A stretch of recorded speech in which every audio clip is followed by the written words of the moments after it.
a lot of people wandering around like, I'm not worthy of a great life. Yeah, so true.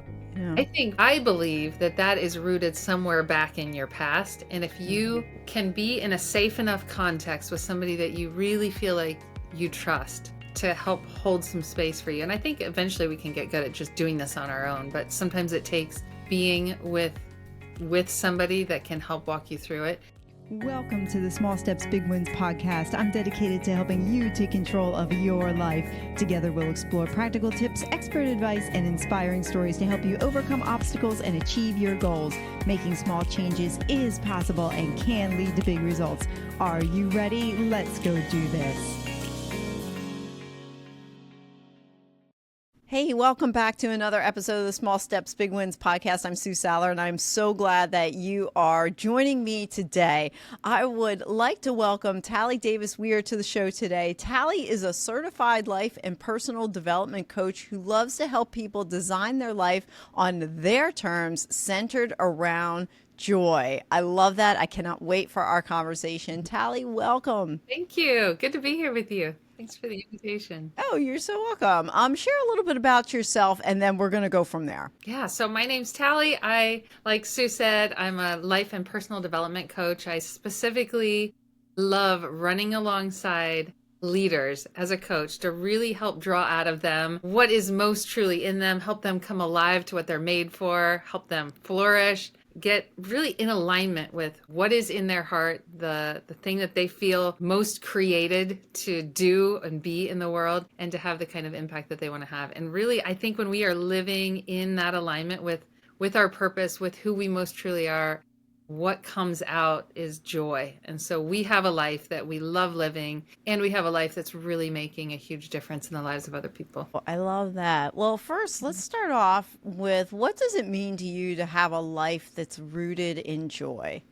I think that joy is something that is similar to happiness, but it's deeper. It's something that I think goes beyond whatever our circumstances are. It's something like, I remember going through one of the most painful seasons in my life and realizing that joy was present. And I was so surprised by it. I was like, what, how can I be in this season of so much pain and also be experiencing joy? And to realize that they could coexist, it was really surprising to me. And I started realizing, wow, joy is something really deep. It's this connection to this deep place of fulfillment. It connects us to our purpose. I think when we're tapped into what we're made for, we find joy no matter what's going on in our life. What do you think allowed what do you think allowed you to see the joy in the painful moments? I think for me, in that season and in that moment, it was such deep connection. For me, it was with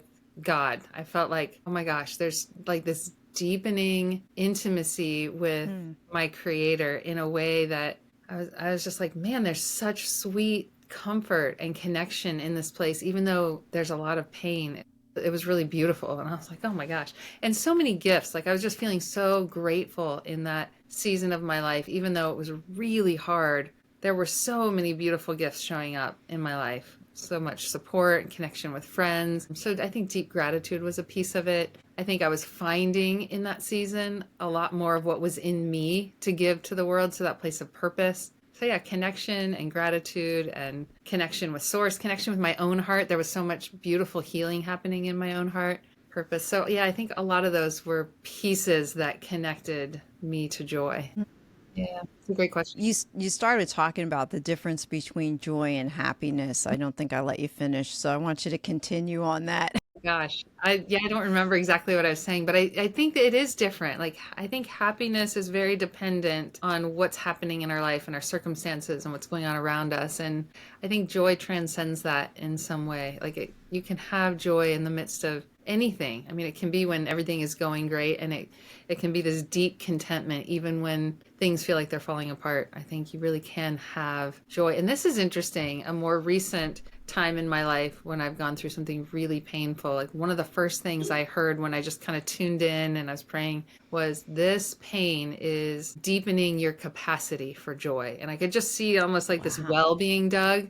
And it was like the pain is digging deeper so that the the joy, which would be the water or whatever, can fill, and there's just even more of it. So I think there is something sometimes connected to our capacity for joy growing, even in the midst of challenge and pain and loss and grief and things that are really just challenging and hard in our lives. So that's been a really sweet connection for me too. Oh, cool. Joy is one of those things that can be elusive. And sometimes we equate joy to happiness, and what you're talking about is joy is a lot deeper than just happiness. Happiness is more on the surface, and joy is more underneath. It's more of a position or a countenance of the heart, right?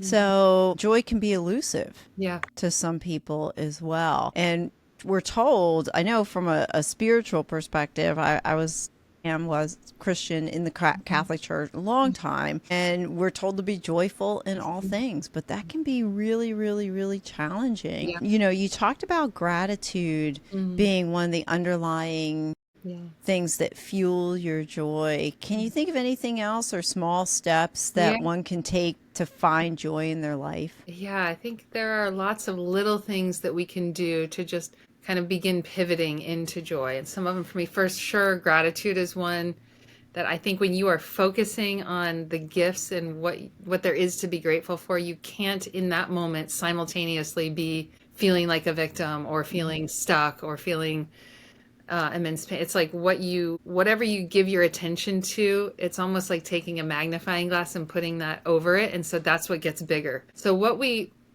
focus on really does make a difference. It expands whatever we give our attention to. I have that in my book, that exact phrase, what you focus on expands. Yeah. Oh yeah. I came across that a year or two ago, and I thought about that. And when you really press into what you focus on expands, that can go either way. Like if you're focusing on something positive, it's going to magnify and become larger in a positive way. If you're focusing on something that is negative, it's going to go and become bigger and more negative in your life, and how that plays a role in how we feel. What are some other things that you can think of? I would say being really present to the moment that you're in. That's been one for me that just grounds me back. If I can, because anxiety is so much about sort of being off in our mind in the future about what might happen. And we have pain from our past, and we'll replay that. So when we're either in the past or we're in the future, we're often either in anxiety or fear. We're in something that isn't serving us. But when we can ground to the moment that we're in right now, usually we have everything that we need. The way that I feel like God kind of taught me this one was that grace is only available to you in the moment that you're in. And when you get to that next moment that you're not sure if you're going to have what you need, like grace is going to be in that moment, but it's only going to be there for that moment and in the next moment and the next day. So if I can just really go, okay, right now, right here in this moment, like what are the gifts? What is it that I have? And I've noticed that I can get myself present, because often when we're really racing or when we're in a hard place, it's like very hard to get out of the past or the present, That was going to be my question. Yeah. How do you help people get anchored in the moment? Because you can be thinking like, okay, what's coming next? What's coming next? And we condition ourselves and train ourselves to think of, well, wait a minute, I got to be ready for what's coming next. Right. Or you go to rumination and you think about what happened in the past. That's a different question, right? But how do you get people grounded? I think something that has been so helpful for me is if I will engage my five senses, if I'll just feel, like if I'm barefoot, I feel the rug underneath my feet right now, or if I smell this tea, if I notice the sunshine right now, like if I will engage my five senses and just get present to my body right now, what I'm feeling. Breathing can help, just taking slow deep breaths, but just getting myself where I'm like right here right now. And this is why, you see this in 12-step, like one day at a time.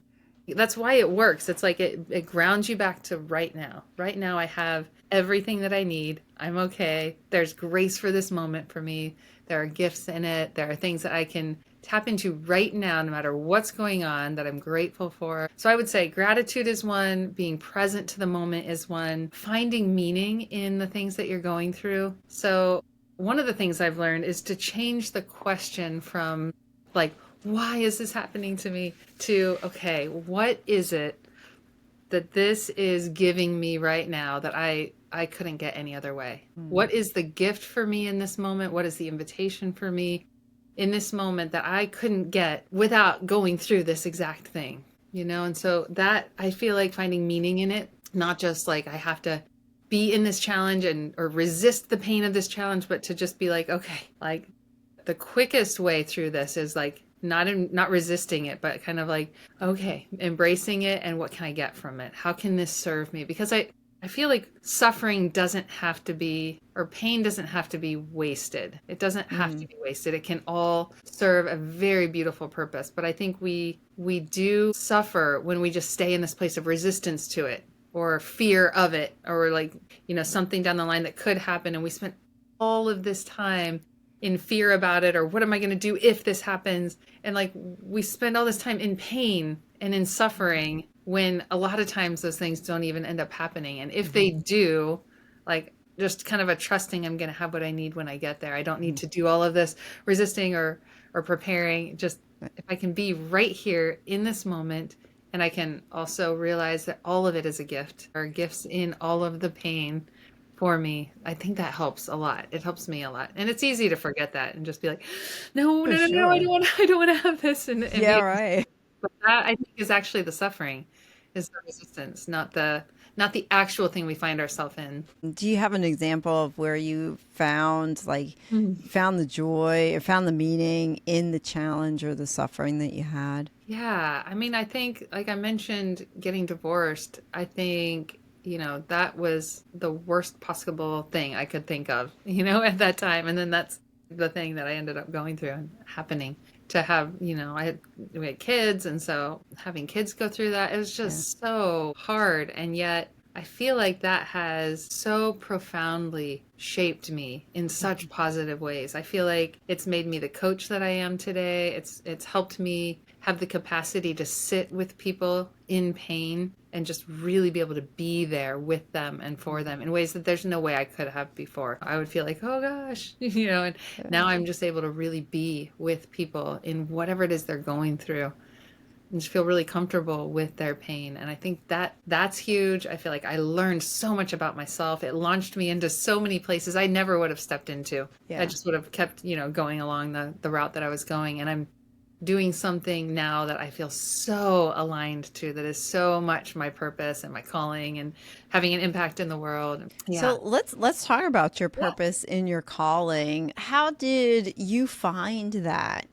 for yourself? Yeah. So when I was in high school, I was in a really large youth group, and I had all of these opportunities to get to step into leadership and try different strengths out. I had a youth leader, and the adults, my parents were some of them, like youth sponsors that really were all about helping us step into our greatness and find our gifts and try things. And so one of the things I found that I just loved and made me come alive was seeing greatness in other people and like drawing that out, like just reflecting it back to them, and also finding ways for them to see that in themselves. And I was like, whatever this is, I don't know what this is, but I have to find a way to do this for the rest of my life.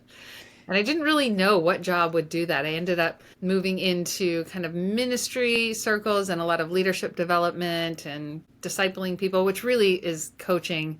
I just didn't know what coaching was at that time, but it eventually became like, oh, coaching is that thing. So yeah, okay. I love it so much. I love it. And now I also get to train coaches. So I not only coach leaders, but I also help coaches who want to get certified. I have an accredited training program, and so I get to pour into them and get them certified. It's beautiful. So you found, as you were going through life, your why, if I hear your story correctly, your why didn't appear to you overnight. Yeah, it was a process. Yeah, it was a process. And the reason I bring that up is because we hear a lot, at least I listen to a lot of other podcasts and I talk to a lot of people, and it's like, well, know your why, figure out why you're doing what you're doing, align your passion to a job, and you're in good shape, you'll be fine. But I find the words are easy to speak, but to put it in practical application is more Yeah. challenging. A lot of people are like, well, how do I know? And How do that's I know? actually a lot of what coaching is Yeah. helping people align to what is most truly in them. So what are some questions somebody can ask themselves? Suppose they can't find, they don't have a coach, they're not quite sure where to go, where to start. What are some questions one can ask themselves to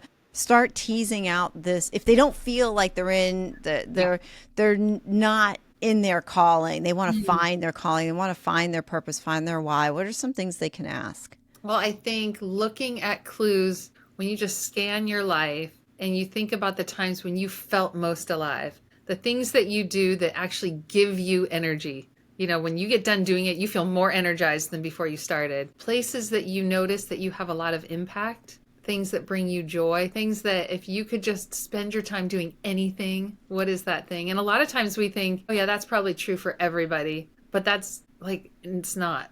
The things that are that make you most alive are probably really unique. It just seems easy to you because it comes so naturally. But when I look at somebody who can do accounting or numbers, or I'm just like, that is a gift. But for them, they're just like, yeah, Yeah, well, that's just what I do. This isn't anything. A lot of different things. People that love to be out and working in the garden, or love to, that it could be anything. Like, what makes you come alive, and how can you support other people in whatever that is that makes you come alive?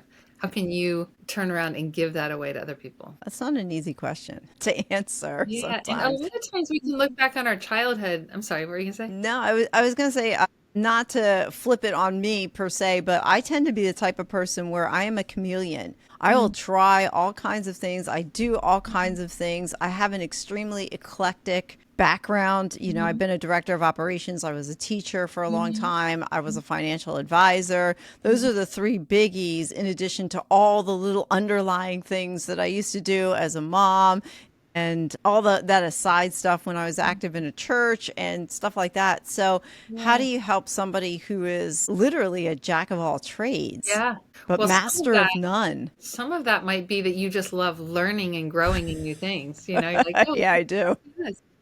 The problem is you get bored of them. Yeah, right. And there might be some aspect of what's most truly in you that you tap into in this field, or in the teaching, or and so you're exploring that piece of you, and that's pretty developmental. That's part of what we do in earlier seasons of our life, is we go out and we check out all these different things and notice what does that give us, and what does that create in us? And then you can kind of step back, and when you look at all of those different things, or even when you think back to when you were a child and you just had endless time, what you naturally steered into when you could do anything with your time, what are some of the patterns that you see there for you? Me, personally, they have nothing to do with anything that I've done, to be honest. If I go back, when you were young? When I was young, yeah. I mean, well, there's two. I'm not avoiding the question, but there's a few things that come up for me, and depending on who's listening, I'm 53, and in some respects, I feel like I've got a new lease on life, and I feel like I'm 20. So it's okay, let me take what, the feeling of the 20-year-old self, but with 53 years of background, and try and, and then try and discern that down. It's okay, what's your calling? It's not, it's not an intuitive, quick answer. And the things that I enjoy doing don't necessarily drive a revenue, and it's important. It's almost a double-edged sword in a way, of finding your passion and then making it something where you can generate income off of it as well. Some people might not need that, but it is a good, it's for some, it's good to have that, right? So like podcasting, for example, I enjoy talking to people. I enjoy podcasting. Podcasting doesn't necessarily, there's no revenue producing for me from podcasting, but I do it anyway. It's a passion of mine, and I love connecting people. And there are probably ways that it could be. Yeah, there are. It's just I haven't tapped into that yet. So that's more on me than the podcasting itself. But going back to the question, what did I like to do when I was a child? It was singing and dancing. It was very interesting, singing. Well, I don't dance now. I don't sing, so it's like, okay, those were things that were my passion. What was it about singing and dancing that made you come alive? Interesting. There's a freedom there, and then in singing, I can't quite tell what that is about singing, but I am moved by music. I do play musical, and I do play piano. I play flute. Not very good on either, but I can read music. I can do that. Amazing. But there's something about music where I can get lost in it, and I never really tapped into that artistic side of me. And the dancing, there's just freedom and movement, I think, and I think for me personally, like if people were to ask themselves, what are their core values? That's another question. And for me, freedom is one of my core values. I seek freedom in certain areas. So dancing, singing, there's a freedom component within those, so that's I don't know, that's a driver. It doesn't I think that's really good. That's a really good clue and piece. Like in whatever it is that you do, you have to have freedom.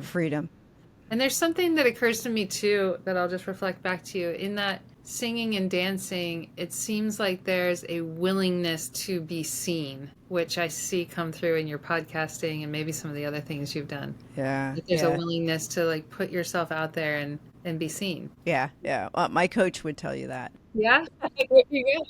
It's in my book too. Beautiful. I mean, that it's a very interesting perspective. It's funny. I found some correspondence between myself and my coach that was 2 years ago. And he had asked me, he said, so what is it? I forget what the question was, but I said to him, I want people to, I want to be someone that people never thought I would be. It was funny. I forget what the question was, but my response was, I want to be someone that they thought I never thought I would be. So it's an interesting perspective. Yeah. Yeah. Say more about that. What do you know where that comes from? What's there for you? Sure, but this isn't my podcast. I'm hosting this, but it's not my podcast. It is in the book. I do flush it out in there too. But you already know. You already know. I do know. Yeah, I do know where it comes from. And I think all of us deep down want to be seen, heard, and loved. Yeah, absolutely. And so when those three things, any of them, aren't met, then you look for ways to be seen, heard, and loved. Yes, and so how that translates in everyone's life is certainly different. So I did a lot of extensive soul searching, personal development, intense personal development, a couple of traumatic events in there, throw those in there, and then the brain starts thinking. So who I was at 50 is not who I am today. Beautiful. It's a lot, it's just, and like you said, it's just a process. Sometimes just working through it is in searching. But what I like about what you were saying is that, finding your why is a process. Absolutely. Absolutely. So talk there about are ways to get to it. There are ways to find that more quickly than just kind of floating through life and, hoping. Okay. So let's talk about those ways to find your why more quickly. What does that mean to you? So I think that's a lot of, like when I train coaches, that's a lot of what we train to do. And so much of it is really attuning to who it is that we're coaching and just asking questions, really hearing them and reflecting back what we're seeing, sensing, hearing. So it's just staying with them in kind of mining the gold that is in them. It's like, it's all there. It's all already there. It's like that quote by Michelangelo when he's creating the statue of David, and he's like, I didn't set out to create it. I saw it in the rock and I just cut away everything that wasn't him. And I think that's so much of the work of coaching. It's not like we're giving advice and telling somebody what to do with their life and create something. It's like we are attuning to what's already truly in them and just helping cut away anything that isn't that and bringing that out of the stone. So that, I think that's a lot of it, is asking powerful questions and like reflecting back what we hear the person saying. And often, like, I will say pretty much what the person just said to me, and they're like, I said that? Oh my God, that's so profound. Just having that space and context to have reflected back to you, somebody that's attuning to you. It's so powerful. Yeah. And Yeah. then, It's sometimes we don't listen to our own voices. and having that space to process and really hear your own heart. I What think, are some things that you have found that invade people's spaces that would take them away from hearing what's inside of them? a lot of times I think expectations that have been put on them from their environments growing up, where they put on themselves limiting beliefs, things that we think we have to do or have to be, that we actually don't, but we believe we do. So just like finding what some of those limiting beliefs. I've done a lot of work with kind of inner child things. And so there are messages we picked up from when we were like little, sometimes even in the womb, belief systems that we live our whole life out of, that are subconscious. 85% of what we live out of is actually from our subconscious mind. We don't even realize that's what we're living out of. That's what we're looking through this lens and seeking to find evidence to validate the belief that we have, that we don't even realize we're believing. I mean, it might be, I'm not worthy. It might be, life is a struggle. It might be, I can't have what I want. I mean, it could be any number of different limiting beliefs that we're living out of, and we don't even realize that's what's driving so much.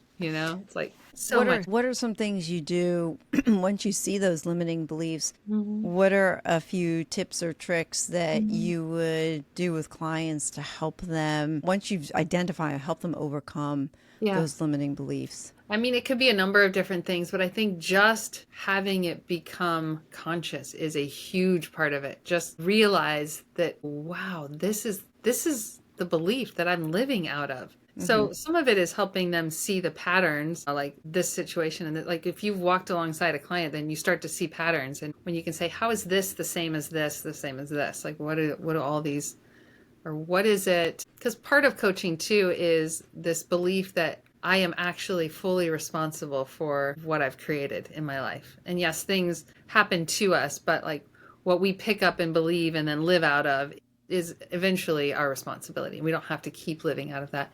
And so being in that place fully responsible, we can start to look at, how am I contributing to creating like the exact life that I have right now? And when you can see some of those patterns and you can go, okay, this is the belief that and then you can work with it and go, is this actually true? Like this isn't even actually true, but I'm constantly subconsciously looking for evidence that this is true and recreating it over and over again in my life. So just making it conscious is a huge first step. And then you can create affirmations that are actually the opposite of it. You can begin working with it in a lot of different ways. But I think the first step is becoming aware that you're even believing it. Yeah. One thing you said was the word responsibility. Yeah. That we have this responsibility to literally not believe that belief. I was thinking, let's take the belief, and it's common for a lot of people, I'm not worthy. Yeah. I'm not worthy of a great job. I'm not worthy of a great relationship. I'm not worthy of blank. Yeah. Whatever it is. Or I'm not worthy in general. And you can say it out loud, or like you believe that, And then you turn around and you go, well, I am worthy. But there's still that blockage. Yeah. That you keep going back to that familiar pattern. Is there, where would you come in at and say, okay, yes, I can create the mantras. Yes, I can create all that stuff. Is it just through the repetition? Like, how do you really get past something, especially something like I'm worthy versus I'm not worthy? Right. You can't hold worthy. Right. You can't touch it. Right. Yeah. But yet there are a lot of people wandering around like, I'm not worthy of a great life. Yeah. So true. Yeah. I believe that is rooted somewhere back in your past. And if you can be in a safe enough context with somebody that you really feel like you trust to help hold some space for you. And I think eventually we can get good at just doing this on our own, but sometimes it takes being with somebody that can help walk you through it. But I believe it's parts of us, like from younger ages and younger experiences, that came in an experience. Like that belief came in an experience somewhere along the line, and we picked up the belief because of the experience, and we've been carrying it around ever since then.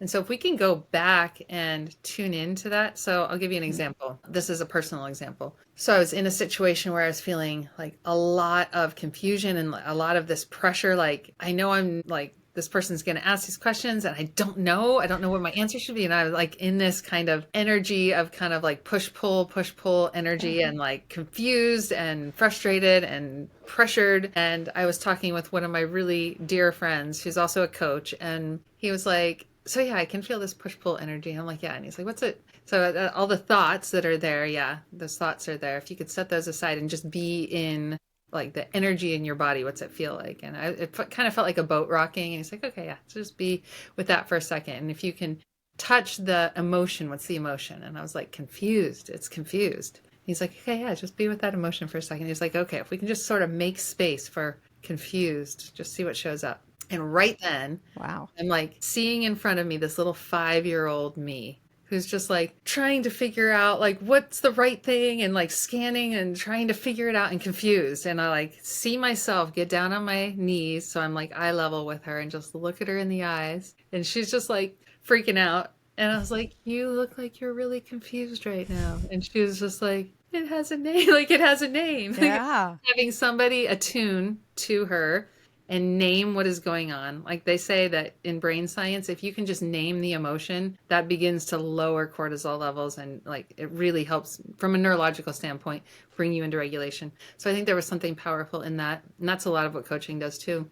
Just helping name and get clear on what's going on. And so I'm just across from this little 5-year-old part of me. And, you know, like, she just kept staring in my eyes and I kept looking in her eyes with so much compassion and kindness. And like, you know how little kids, when they're just flooded with emotions and they don't know how to express it, they just start crying. So she's like bawling, just sobbing, like the, you know, that whole thing. And I'm just sitting there, just right with her. So much love, so much compassion. And then eventually, like, I just feel her like collapse into my lap and I'm just like holding her.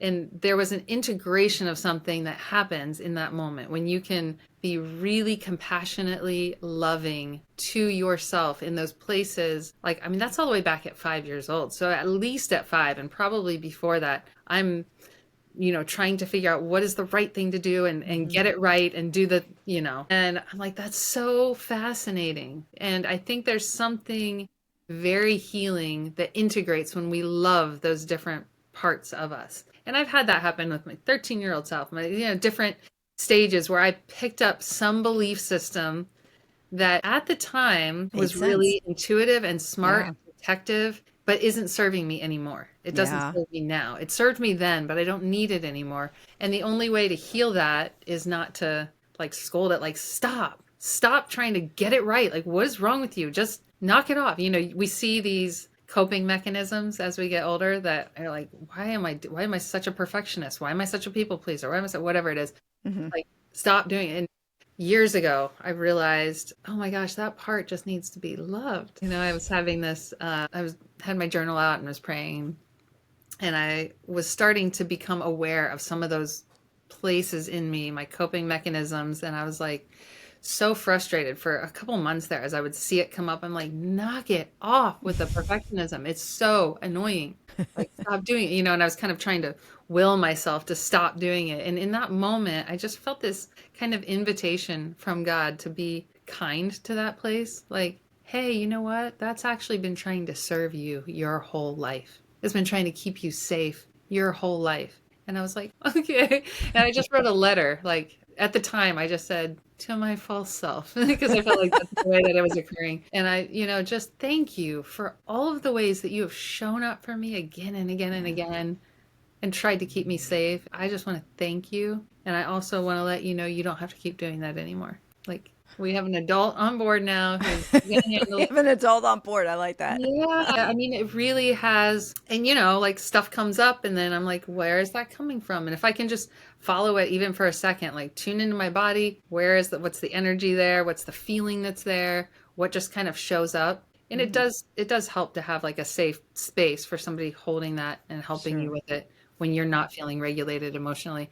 But to be able to just tune into that. And for me, it's been like the self-compassion and the kindness rather than the like, let's go, fix it. You know, that kind of energy. It's like the shift to kindness and compassion and then integrating it. It's always about loving it into wholeness. So I think Well, that's thank you. Thank you for yeah. sharing that story. I hear there are so many things in there. I just want to make sure we pull out and hear, the kindness and compassion to oneself. Yeah.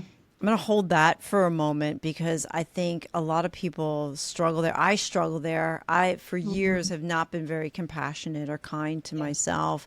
And then on the threaded in that is the desire to be a perfectionist, Yeah. which you talked about and I'm a recovering perfectionist, and I still do it from time to time, and I have to catch myself because perfectionism, this is what I tell myself, perfectionism is an illusion. Nothing is perfect.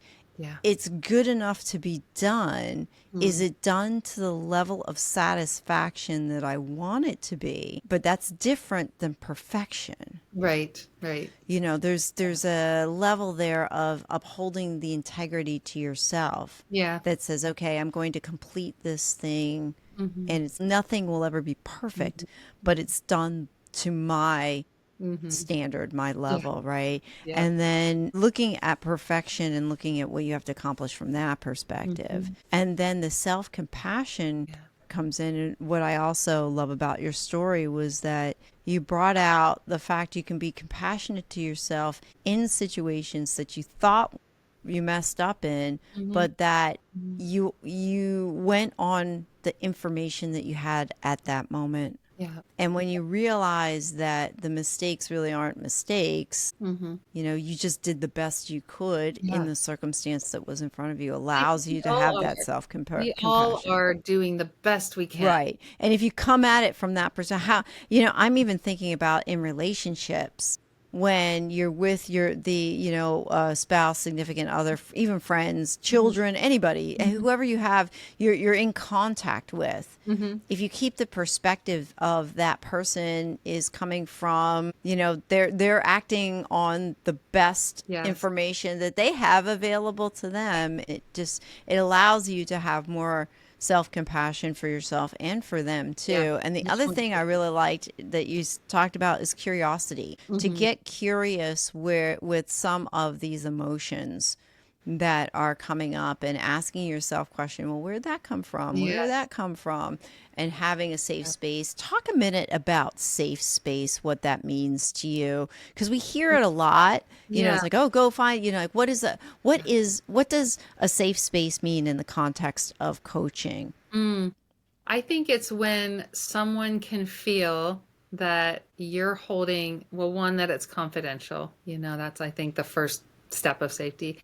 Two, that this person really is like all about you growing. It's all about like, I am here for you, seeing the greatness. It's a place that's not judgmental, that nobody's going to tell you what you need to or what you should do. It's about that curiosity that you talked about. Like, if I show up with my client and I am just here to explore the depths of what is in them with them, I'm alongside them to look at what's really here for you. What is it that you need? What is it that you want? And help you get from wherever you are right now to wherever you want to be by the end of our session. And that's my whole goal, is just to hold that space and be there with you and use what's in me to support that. I think it creates this incredible place of trust and safety. And a lot of it comes in a lot of different ways. It's like you can tell when somebody's really tuned in to you. They're not thinking about whatever else going on for them. They're not distracted by, like, they're here and they're with you. They're tuned into what you're saying, to your voice, to your energy, to like the things that they notice. They're reflecting back what they hear to make sure that they really understand. There's an empathy and a supportiveness that's there. All of those things, I think, build trust and safety, a presence that you're just with and alongside. Yeah. I think all of those things build that safe space, that container, that somebody, when somebody comes into that place of safety, the kind of things that can open up for them inside of themselves are massive. Like so many things can shift so quickly when you get yourself into a place where you feel emotionally safe. Well, you know what? It's interesting you should say that because I had a conversation actually this morning with another podcast guest that's coming on. His podcast would be out 2 weeks prior to yours. Anyway, we were talking about the brain and how you have the limbic system or the reptilian brain, the one that takes 200ths of a second to react to any circumstance. And then you have the prefrontal cortex, which comes behind that about 2 to 3 seconds later. And we were talking about living in a state of stress, distress, versus eustress. Eustress is the good stress. Distress is the stress that is constant, that's not the good kind. And when the body is in a constant state of distress, when you're constantly in a fight or flight, shuts down prefrontal cortex. It shuts down. Right. And then you don't have then you can't feel safe. Right. If you're in a fight or flight situation, you're not going to feel safe. That's how the body is designed. And then you can't go into this creative free space and you can't be able to, ultimately find out your why or ultimately find a place of healing or find a place of creativity. So it's so important that we identify those areas of our life that we feel are out of control, assess whether or not they really are out of control, and then figure out a way to de-stress our lives so that we can bring that that front of our brain, that prefrontal cortex into play and be able to live in it,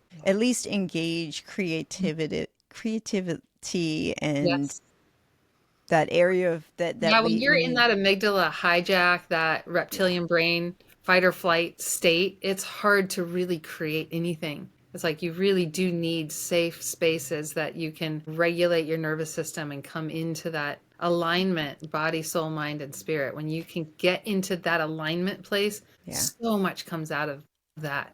I agree. So what are some ways, now suppose I've got somebody listening, what are some ways that, they don't have a coach, they're in this fight or flight. What are a few things somebody can do by themselves, just a few things to help them come from the fight or flight and going into a creative state? Well, I think if you're just by yourself and you don't have any external support, I think one way is breathing. I think that when you're deep breathing, it signals to your body like we're okay, we're safe, we can start to calm down. So I think that's one. There's so many apps out there, even free apps that have meditations and things that when you can't get your focus, like you can have somebody else kind of do a guided meditation of some kind. I think that can be really helpful. Certainly moving your body and whether it's just walking outside, yoga, stretching, just movement can help a lot. I mean, some of the just basic things like get yourself drinking a lot of water, get good sleep, have good nutrition, like all of those things are going to contribute to helping lower some of those cortisol levels. And then just noticing like what brings me into, like, what are the things for me? Is it like taking a hike in the woods? Is it spending time with my pet? Is it getting on Pinterest and looking at some kind of, certain artwork? Or is it going those to a little gallery? self-care things that are so tiny, like they seem so small and insignificant, but they can have such a huge, massive impact on our well-being. Especially when you begin to make them habits, when you begin to work those things. It's funny. I used to have a cat, and about the cat purring. There's something about a cat purring or petting a dog, where it's just like, okay, wait a minute, this is, I'm really upset right now, but petting this dog who really doesn't know what upset is and doesn't really care, is letting me sit here and pet him. It's interesting. It doesn't have to be something really, really big. And we talked about gratitude earlier. We talked about getting present to the moment. Those are all things. And that self-compassion goes such a long way. Such a long way. Just being really actually kind to yourself. And that's going to fly in the face of the I'm not worthy thing potentially. But the more you do it, the more you're going to let that in, the more that you can let that kindness and compassion just in will go a long way. Yeah. We talked about it and you mentioned it. You are a coach and you help leaders and you help people find their whys. Mhm. So in your experience, what's something that you thought would be hard about helping people and drawing them out to their purpose? But it wasn't. You thought it'd be hard, but it wasn't. And then flip it. What's something that you thought would be easy and then wound up you're like, "Oh, this is a little more challenging than I thought." Something I thought would be really hard actually is coaching, because I used to believe that it was my job as the coach to help somebody else get to where they needed to be. Like I needed to hear what they wanted, figure out what was in their way, almost like diagnose the issue, create a prescription of some kind, and then move them from where they are to where they want to be. And then as I got trained as a coach, I was like, oh, it's not about that at all. It's about me being really present and tuning into them and helping them find it in themselves. Because the reality is, every single person is whole and capable and resourceful and powerful in themselves. Like, they don't need me to be that for them. They are that in themselves. And it's just helping draw that out of them. So that actually became way easier than I thought it was going to be. So I forgot your other question, but that's one. Well, it was the flip. So what you thought would be hard wound up being easy, and then what was something that you thought would be easy that wound up being more challenging? Probably marketing stuff. Yeah, tech. If I had to guess, that's not your passion. My passion. No. Yeah, the backside of business stuff, you know. Yeah.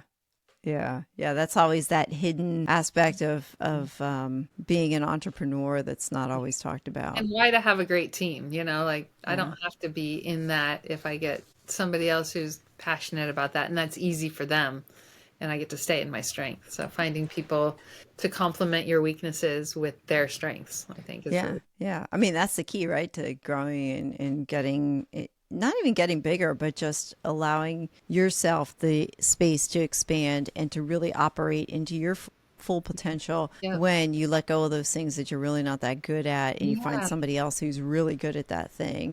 Yeah, and I used to believe like, oh, I suck at this. I gotta learn this. I gotta figure this out. And somewhere along the line, I was like, no, actually, I don't, because there are people that are brilliant at this. That this is energizing for them, and it's not what energizes me. So learn what are the things that only you can do, or like in your business or your sphere, whatever, that you can do really well, that you love to do, and then what are those things that actually you may be able to do well, but they Right. drain you, Yeah. or you actually suck at whatever, and like find the team around you to fill in those places. Yeah, that's hard. You know what? I have a confession to make. That's hard for somebody like me who just loves learning. You Hmm. know, I taught myself how to build a website. I built the Hmm. ones that I have, and I'm like, well, I taught myself how to do this. I think I'm pretty good at it. Yeah. But then you Does it reach give a you point where, energy? huh? Do Does I it get give energy? You know, that's an interesting question. And I actually will throw it back at you. How does somebody know something's giving them energy versus taking energy from them? And to answer your question, yes, building websites does give me some energy. I can start it and 3 hours will pass and I don't realize three yeah, hours passed. yeah. So And that might maybe, be the learning part, that yeah, you just like to learn something yeah, new and accomplish. right.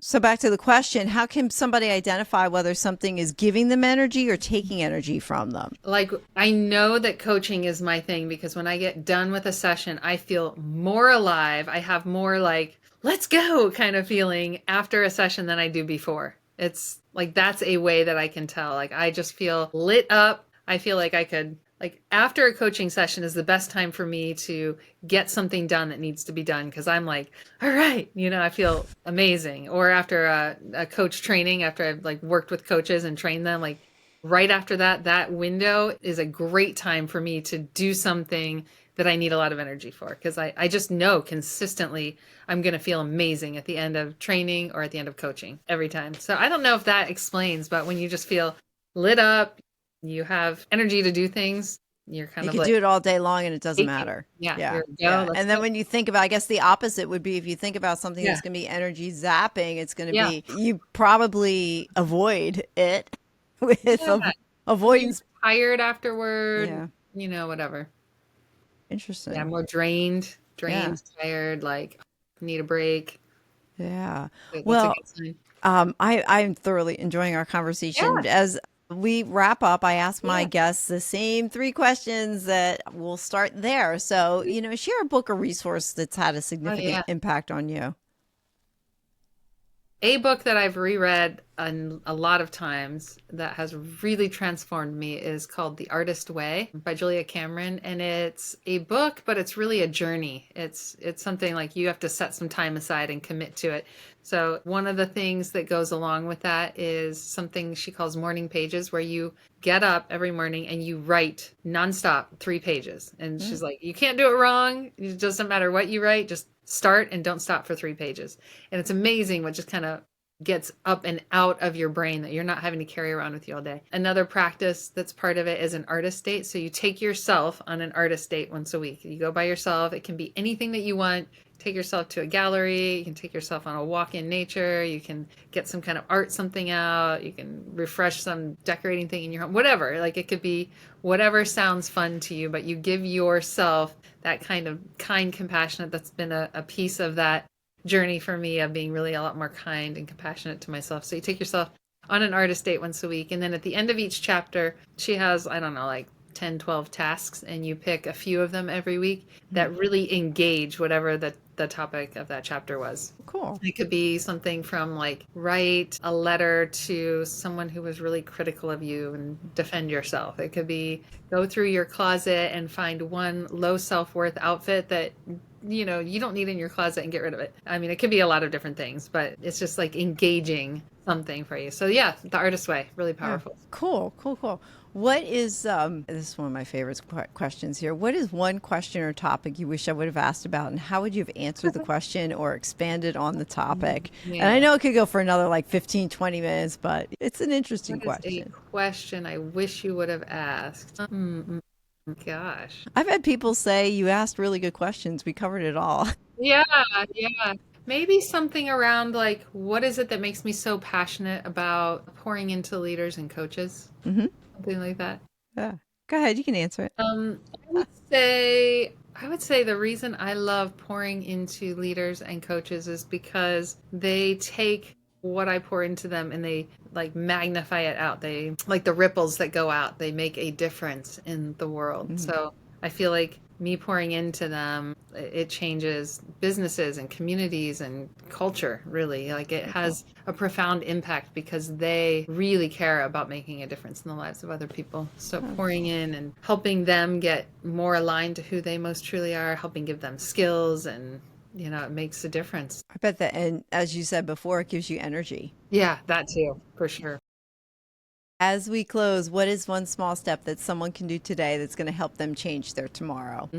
I would say right now, if I could just ask you in this whole conversation, what's the thing, if you tune into your heart, that is kind of like a key takeaway for you? Because I think it'll be different for different people. But if you could just tune in right now, what's the one thing that is a key takeaway for you? And then I would ask, what is it that you want to do with that awareness? What's something that you could integrate into your week this week that would help that become more of a habit or a lifestyle or something that you want to integrate into your life? And I'd let you sit with that. And you could even pause this for a second, write it down. And then I would say, what is a way that you could make that more measurable? Like how you would, like maybe it's like what by when? Mm-hmm. Or how can you make that like, I'm going to do that 3 times this week, or I'm going to do that Monday through Friday this week, or I'm going to set aside 10 minutes a day, or I'm going to whatever it is, the thing. How can you make it measurable so it's really clear that you did or didn't do this thing? So let's take the thing that's resonating and then just make it practical. Yeah, and then I would ask, what's a potential barrier that might get in your way from accomplishing that thing, and really think through what that might be. And what can you do to kind of avert that potential barrier? Like maybe it's putting it into your calendar or setting an alarm for yourself, or, it could be a lot of different things. And then what's a way you could make yourself accountable for that? Like create some accountability around it, because where we have accountability, there's much more follow through.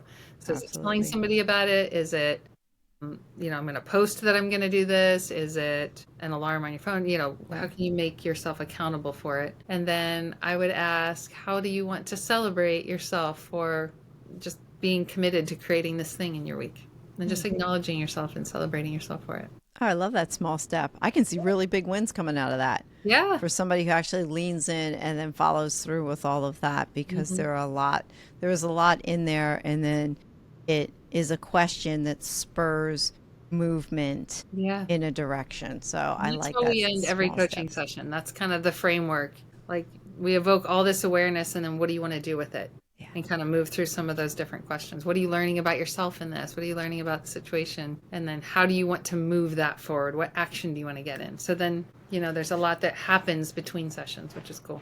And you can do that framework. Like, you can just come back to this place in the podcast with anything and just ask yourself those questions and work through it and like get into action about it. It's really powerful. That's it helps great. a lot. Talie, thank you so much for the gift of your time. I love it. How can people find you?